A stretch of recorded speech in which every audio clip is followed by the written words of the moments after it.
उन्हाळ्याच्या दिवसात एक सिंह एका आंब्याच्या थंड छायेत सुस्त निजला होता. तिथे एक उंदीर येतो.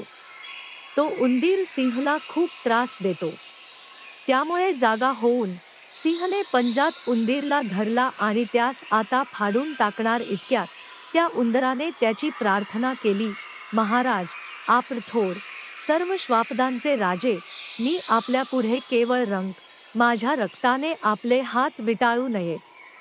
मला जीवदान द्यावे हेच आपणास उचित आहे. ते ऐकून सिंहास त्याची दया आली आणि त्याने त्यास सोडून दिले. पुढे एके दिवशी सिंह अरण्यात फिरत असताना आंब्याच्या झाडाजवळ जातो. त्याच आंब्याजवळ पारध्याने जाळे मांडले होते.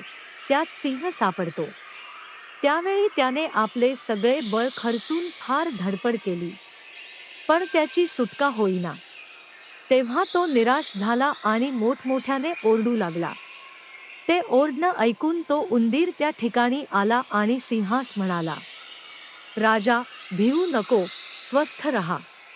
इतके बोलून त्याने आपल्या दातांनी ते जाळे कुरतडले व सिंहाची सुटका केली. तात्पर्य, जे मोठे आहेत त्यांचेही एखादे मोठे काम लहानाच्या हातून एखादे वेळी होते. यासाठी कोणास क्षुद्र समजून त्याचा उपहास करू नये किंवा त्यास दुखवू नये.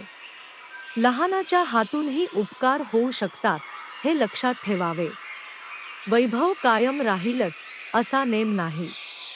धन्यवाद. गोष्ट आवडली तर चॅनेल सबस्क्राईब नक्की करा.